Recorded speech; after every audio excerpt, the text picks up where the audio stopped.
Sahur itu nasi anget gitu kan, telur ceplok, pakai kecap, campur bawang, cabai. Semua kegiatan kita seperti sekarang ini sebenarnya adalah kegiatan ibadah. Betul. Ibadah kita gitu. Apapun yang kita sampaikan sepanjang itu memberikan hal-hal yang baik pada manusia, yaitu adalah ibadah. Jadi niatkan ini untuk ibadah. Lagi di agama kita ya, bahwa orang tua itu adalah kunci surga kita ya, manfaatkan gitu ya. Nah, value-value itulah yang harus kita inikan, kita masukkan. Pertanyaan saya kadang-kadang gini, setelah Ramadan itu kita itu karatnya udah hilang berapa banyak, gitu kan? Itu yang menjadi pertanyaan penting ya, pertanyaan penting bagi diri saya, seberapa bersih saya setelah Ramadan.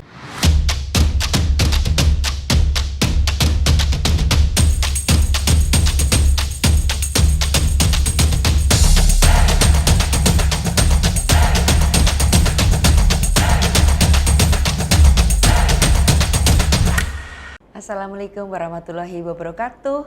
Ketemu lagi nih dengan saya di acara Leaders Talk, tapi khusus edisi Ramadan. Dan kali ini tamunya sangat spesial. Yang mengawali program ini adalah siapa lagi kalau bukan Direktur Utama Kebanggaan kita dari mana tentu? Bank Sumsel Bubble, Pak Ahmad Syamsuddin. Assalamualaikum warahmatullahi wabarakatuh. Apa kabar Ibu? Baik Pak, Alhamdulillah. Ya. Pak Sam baju baru terus nih.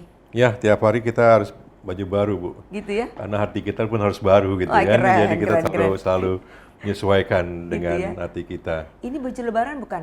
Bukan, ini baju apa ya? Baju lebaran ya, bukan baju lebaran, baju lebaran. Mungkin kelebaran kali ya. Bukan, Mbak ya? Bukan ya. Oke. Pak Sam, terima kasih ya sudah menerima saya dan teman-teman tentu saja dari Seripo dan Tribun. Kita mau ngobrol-ngobrol nih Pak. Saya ingin mewawancarai Bapak karena beda nih antara ngobrol dengan wawancara, gitu kan ya. Kalau ngobrol sekadar ngobrol kemudian tidak ada pesan. Tapi kalau wawancara tentu ada message yang mau disampaikan oleh seorang Pak Sam tentang Ramadan. Oh, berat ini. Tentang Ramadan. Oke. Pak Syam ini kan putra Betawi. Iya. Tapi ada darah Palembang juga. Ada darah Palembang gitu? Iya, dari kakek. Kok Bapak nggak pernah cerita waktu itu yang terdahulu wawancara? Iya, saya sebutin waktu itu kakek saya manggil engkong di Betawi ya, orangnya gemuk, lebih gemuk dari saya, malah 2 kali saya gitu. Namanya Aliman. Aliman. Okay. Cuma itu ada gelar-gelarnya, tapi wak saya bilang itu dari Palembang. Jadi gelar-gelar itu maksudnya orang keturunan Palembang yang pakai Kiagus gitu-gitu Pak? Saya nggak saya ungkapin deh, nanti takut jadi ini. Jadi biar aja itu sebagai kita semuanya akhirnya kan Indonesia gitu kan. Iya. Gitu. Jadi saya emang ada darah Palembang. Oh pantes, berarti memang nggak salah Anda dikembalikan lagi ke Palembang. Ya Allah mau mengatur ya. Betul. Jadi kita ikutin saja gitu. Iya. Alur mengalir. Ternyata ada darah Musi kayak di sini ya. Nggak tahu juga ya. Oh begitu, ternyata bukan hanya Betawi tetapi memang darah Palembang mengalir di tubuh Pak Syam. Oke, alhamdulillah kalau begitu. Pak Syam, cerita tentang Ramadan. Iya kan?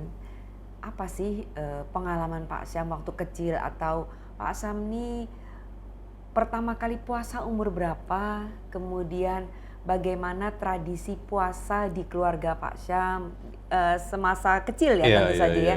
Tolong ceritain deh.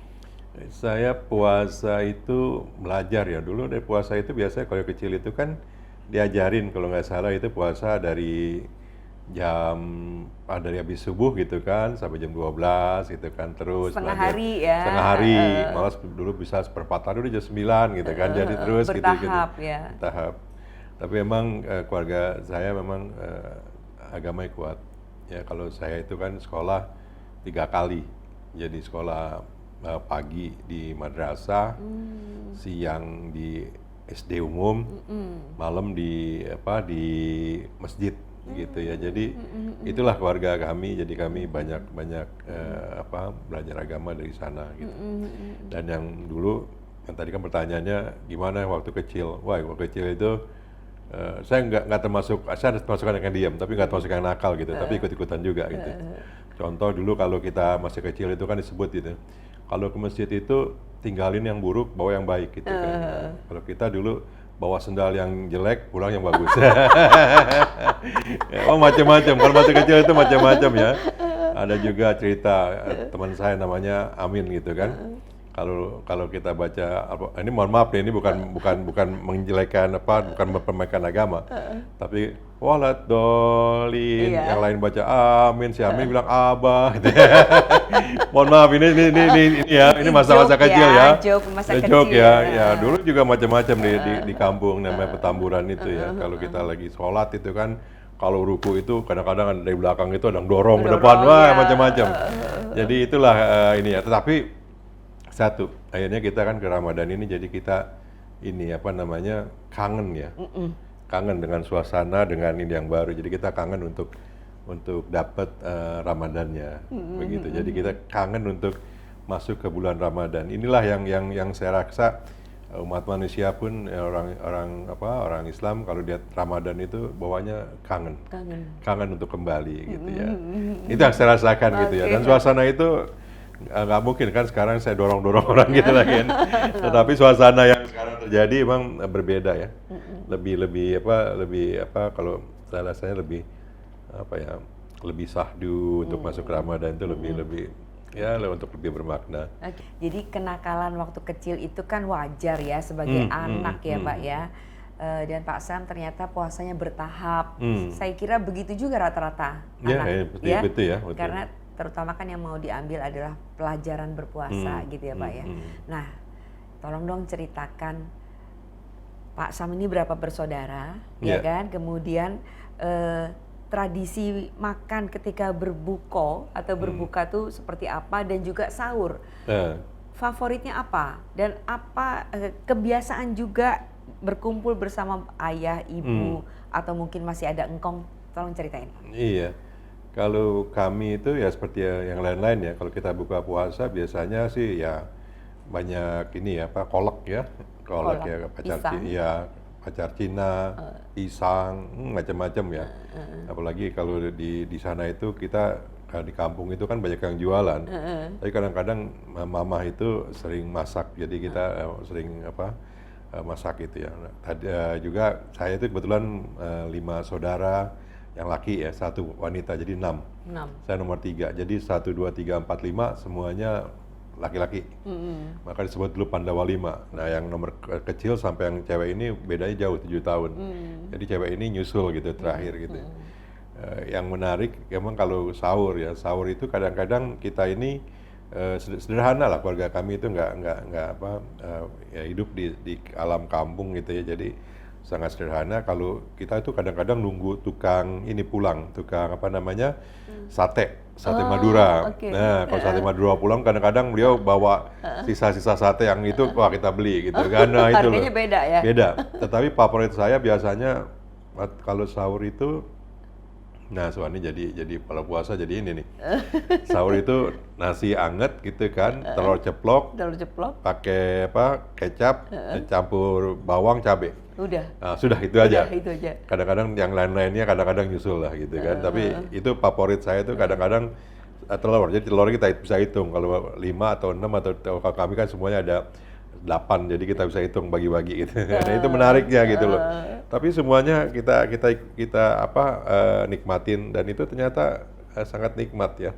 Itu yang enak gitu. Tapi yang lebih enak lagi adalah kalau bangun sahurnya kan. Nah, di rumah itu kadang-kadang ketok-ketok ting ting ting ting tong tong tong gitu kan ya. Apalagi di kampung ya. Iya, bangun ya.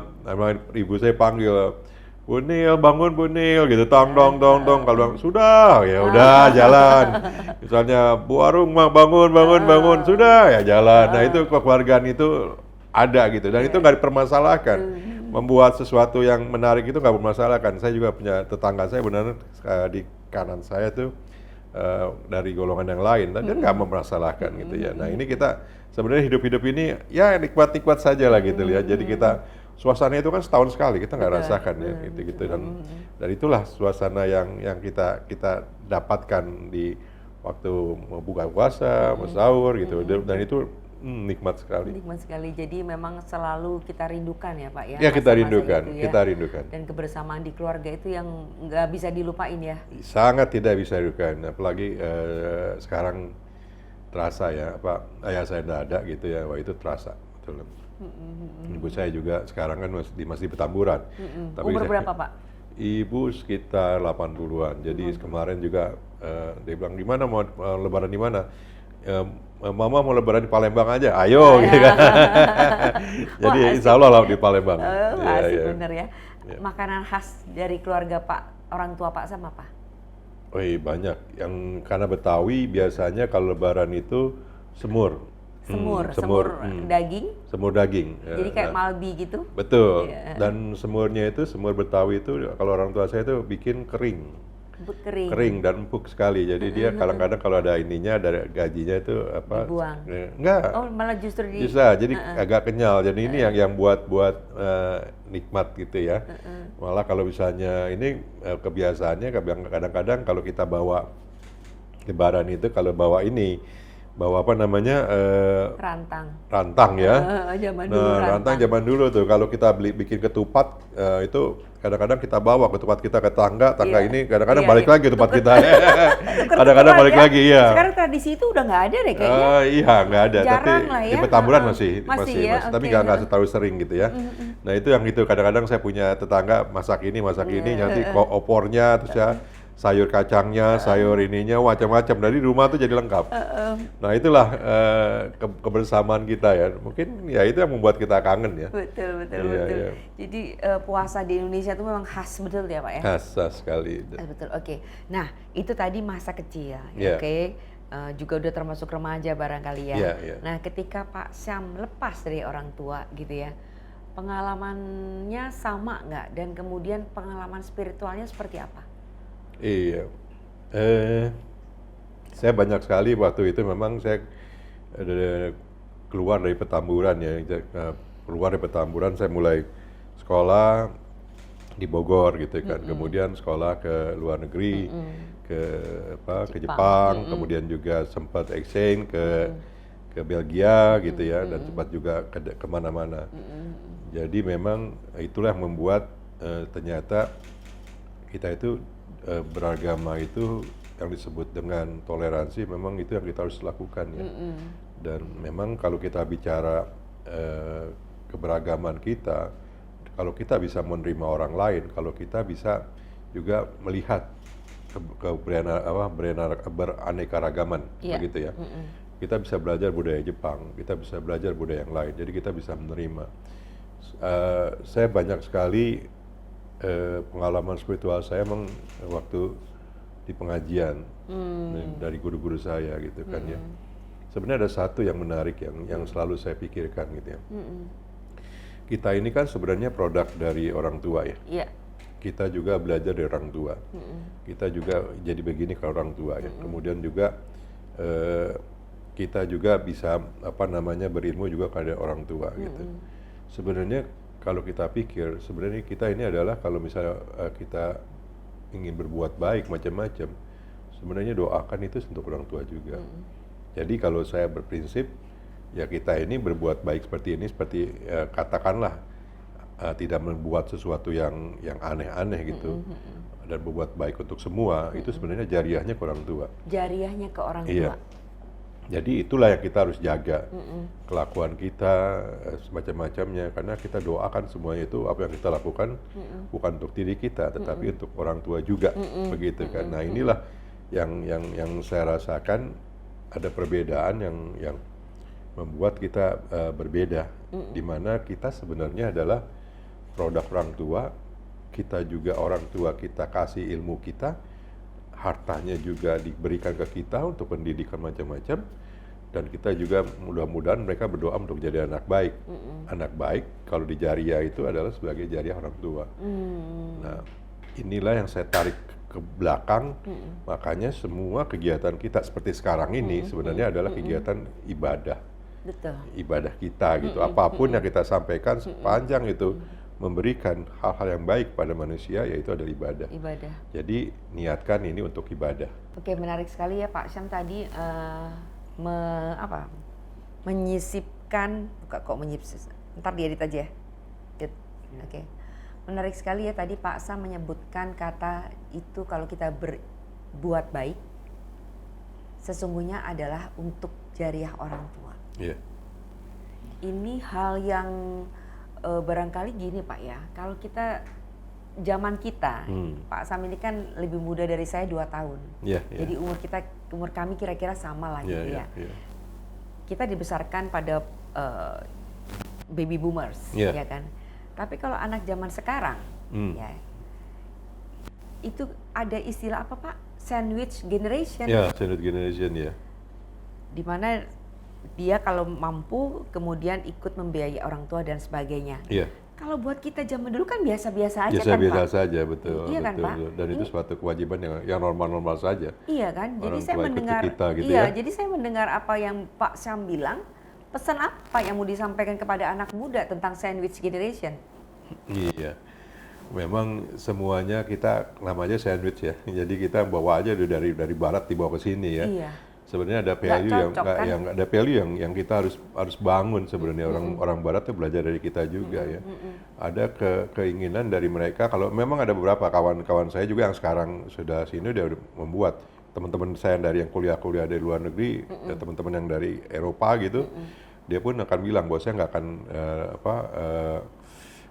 nggak akan ikut karena saya harus masuk ke panti asuhan. Tapi kan itu culture mereka. Di Jepang saja betapa orang tua itu dihargai sama anak-anaknya, sampai orang tua pun tinggal di rumah. Dan sama, dan value kita value Asia. Jadi value Asia itu sama, orang tua adalah bagian daripada keluarga kita gitu. Apalagi di agama kita ya, bahwa orang tua itu adalah kunci surga kita ya. Betul. Ya manfaatkan gitu ya. Nah, value-value itulah yang harus kita kita masukkan. Memang satu yang kita rasakan agak sedikit berkurang adalah diskusi agama di keluarga. Itu yang kurang. Kalau dulu ya saya pun kurang ya dibanding dengan orang tua saya. Misalnya saya belajar agama, orang tua saya kalau saya lagi belajar agama, dia saya ngaji di rumah, dia tanya ini salah bacanya, coba diginikan gitu, diatur gitu kan. Kalau gini gimana ya? Ini kalau doa begini, kalau ini gini. Belajar di kubur harus begini, norma-norma yang diajarin gitu kan. Apalagi kalau kita lihat guru ngaji saya tuh cukup strength gitu kan. Kalau ngaji itu kita tangannya begini gitu kan. Siap dipukul. Iya, dia tak gitu kan. Bismillahirrahmanirrahim. Alhamdulillah, kalau salah sedikit di tajwidnya tak gitu kan. Nah, gitu kan. Nah, itu membuat kita ini ya. Kalau sekarang dipukul gitu masuk ini sosmed. Ya, bukan dia masuk sosmed, dianggap kekerasan.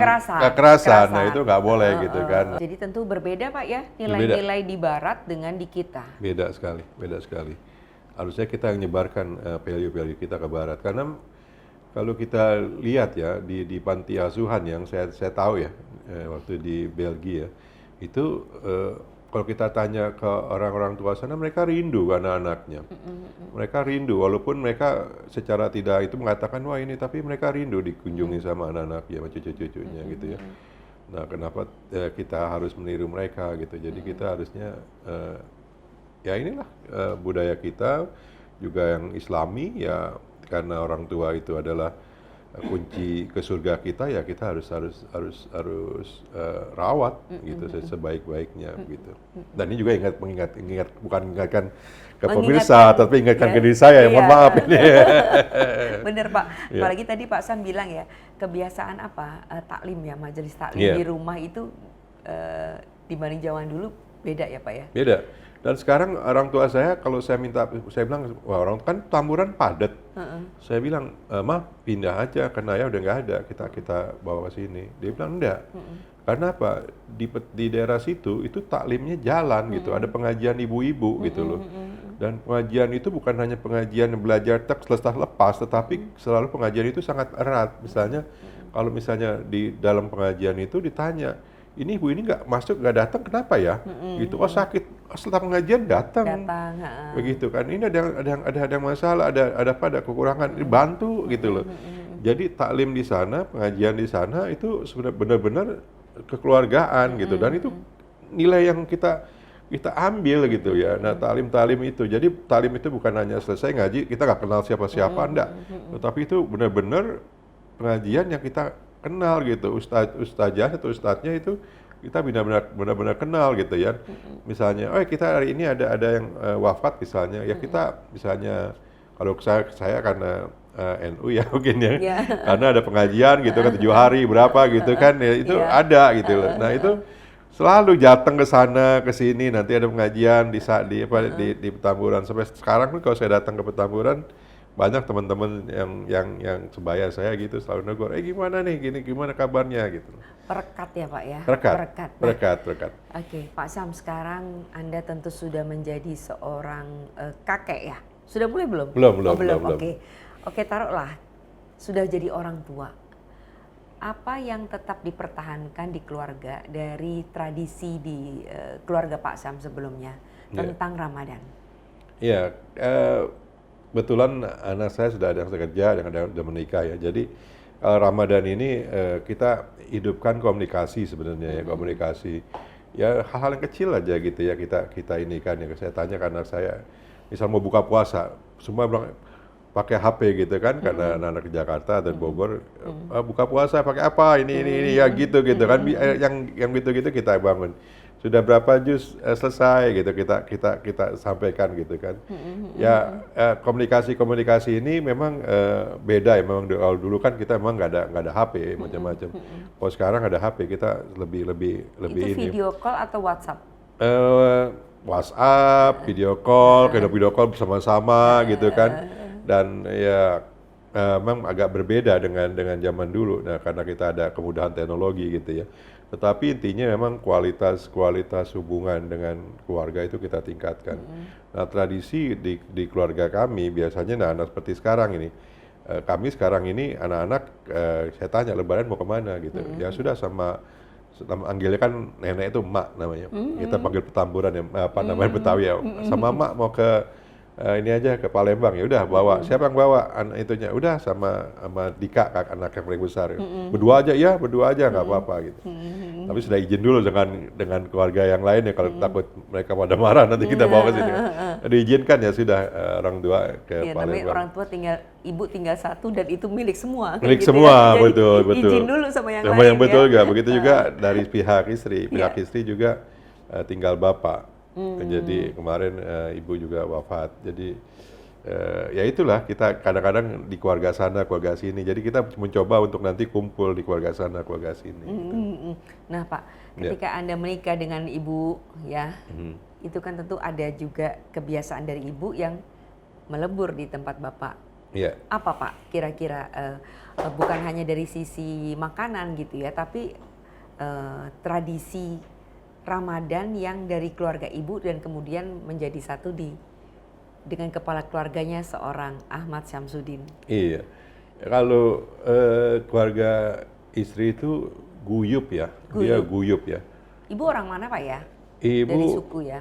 Macam-macam, dia itu ada Jawa Timurnya, ada Belandanya, ada Makassarnya, ada Bandungnya, jadi satu, jadi Indonesia.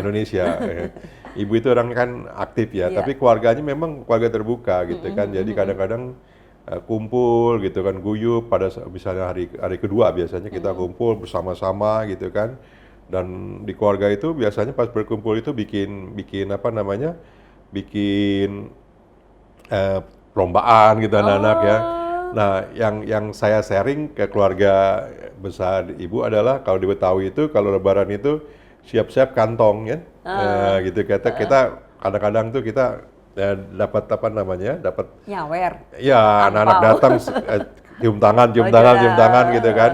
Nah, itu kebiasaan itu kami lanjutkan gitu loh. Bukan untuk apa supaya mereka ada sesuatu yang kita kenang dan memang itu untuk mereka gembira kan, Lebaran bergembira. Gitu. Pak Syam. Ya. Ada nggak kisah yang membuat Pak Syam itu tidak bisa melupakan Ramadan pada momen tertentu yang membuat Pak Syam tuh sangat terharu? Iya, kalau ya tadi lah sebenarnya ada sesuatu yang kadang-kadang kita hilang ya, yang kita hilang itu misalnya dulu kita punya orang tua lengkap, gitu kan ya, kita datang ke orang tua gitu kan. Dulu juga mamah dari istri juga ada gitu kan, sekarang tidak ada, ayah tidak ada gitu kan. Nah sesuatu inilah kita kadang-kadang kita kehilangan. Dan itu sebenarnya kalau di leadership tuh ya kita beralih gitu ya, ada waktu untuk kita menggantikan mereka gitu kan. Yang terjadi adalah sekarang tinggal kualitasnya yang bagaimana begitu. Nah itulah yang rasanya tuh kita kehilangan gitu ya. Ya untuk anak-anak muda mungkin ya, pada saat orang tua ada gitu mungkin biasa-biasa saja.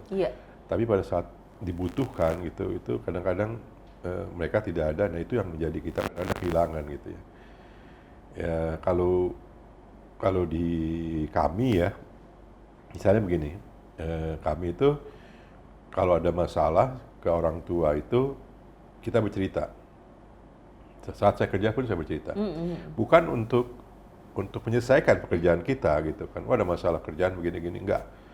Tetapi doanya, nah itu yang kita rasakan kita kurang. Nah sekarang waktunya kita untuk berdoa untuk mereka. Pak, tadi Anda menyebutkan kata leadership, ya leadership dalam arti begini Pak. Kita sebagai umat Muslim, ya kan, dan terutama sedang Ramadan. Seberapa penting atau seberapa besar leadership itu untuk bisa membawa kita menjalani Ramadan ini sebaik-baiknya? Iya, sebenarnya kalau kita ini ya, saya baru baca itu ada di Al-Qur'an ya, di depan itu ya, cerita tentang Nabi Musa itu ya. Ini menarik ya, Nabi Musa ya, waktu dia selesai dari kejar dari Firaun, kemudian Nabi Musa mencari ke gunung untuk mencari wahyu dari Allah gitu ya, Gunung Sinai. Kemudian dia tinggalkan gitu kan, tempat kumpul umatnya. Dan dia kasih ke Harun. Harun kata-katanya seperti inilah bahasa kita sekarang. Saya mau ke sana nih, mau mendapat wahyu dari Allah gitu kan. Nah, kamu gantikan saya di situ gitu ya. Itu menarik. Ternyata leadership itu tidak bisa langsung diserahkan kepada orang. Contohnya pas Nabi Musa datang, umatnya malah sekarang menyembah kepada sapi yang dibuat oleh Samiri, gitu ya. Malah Musa begitu marah, dia buang itu lau-launya, dia tarik itu Harun. Kenapa kamu membiarkan begini terjadi seperti itu, kata-kata seperti itu. Sampai Harun bilang, ya Musa, itu kan, ya Musa anak dari ibuku, gitu ya. Kamu jangan bikin malu kami dengan ribut seperti ini gitu kan. Ini salah saya karena umat-umat begini. Jadi leadership itu sebenarnya bukan sesuatu yang kita langsung kasih karena kamu mimpin ini, tetapi harus disiapin. Disiapin gitu ya. Nah, Ramadan ini sebenarnya menyiapkan kita untuk masuk bagaimana kita menjadi pemimpin yang baik. Saya selalu sebutnya 3A ya. Kalau Ramadan itu sebenarnya fungsinya adalah kita mencuci kotoran-kotoran kita. Kalau kita seperti besi yang berkarat, kita masuk Ramadan itu dibersihkan. Dibersihkan terhadap apa yang kita dibersihkan? Ya hati, ya. Tapi saya sebutnya selalu 3A. 3A. Apa yang dibersihkan di Ramadan? Apa yang dijaga? Apa yang kita mau cuci di Ramadan? Apa yang kita mau pertajam di Ramadan? Yang pertama akhlak kita. Kelakuan kita, akhlak kita harus benar-benar jaga. Dan Ramadan inilah cara kita belajar untuk menjaga akhlak kita. Di mana kita lagi kondisi lagi lapar, kondisi lagi haus, banyak masalah, bagaimana kita menjaga akhlak kita untuk tetap sesuai dengan yang diajarkan. Yang kedua adalah akal gitu ya. Pada Ramadan inilah benar-benar waktu untuk belajar. Kita banyak waktu luang. Begitu ya, waktu luang kita untuk bekerja macam-macam, tetapi ada kesempatan akal kita diasupi dengan ilmu-ilmu yang baik. Kita bisa baca Al-Quran, kita lihat artinya Al-Quran, dan juga kita bisa belajar yang lainnya, begitu kan, bisa belajar ilmu yang lainnya. Yang ketiga ya kita mengasah amal kita. Karena Ramadan ini siap beramal itu diberi pahala yang berlimpah-limpah. Nah ini kita asah 3A kita ya. Akhlak kita asah, akal kita asah, amal kita asah. Dan itulah fungsi dan itu bagian daripada leadership kita. Kita harus masukin. Sedangkan leadership yang lainnya ya kita bisa lihat dari Ramadan ini. Kalau kita sering sholat taraweh gitu kan, sepanjang hidup saya nggak pernah ada makmum nurunin imam di taraweh gitu kan. Jadi kita belajar banyak dari Ramadan ini. Dulu saya di PBA juga pertanian. Pak, omongan Pak Sam tuh nggak kalah sama itu loh, sama pemimpin Ponpes yang pernah saya wawancara. Ya, saya belajar banyak. Saya selalu hidup ini belajar. Saya kadang-kadang dari sini aja saya belajar. Dari kamera aja saya belajar. Ini bagaimana kamera yang bagus gitu kan supaya saya bisa bagus. Dan itu kita belajar. Dan itu kadang-kadang peran istri saya. Peran istri saya kalau saya ngobrol-ngobrol gini kan. Tadi saya belum jawab yang tadi pertanyaan Ibu. Istri saya itu suka mencatat apa yang saya omongin.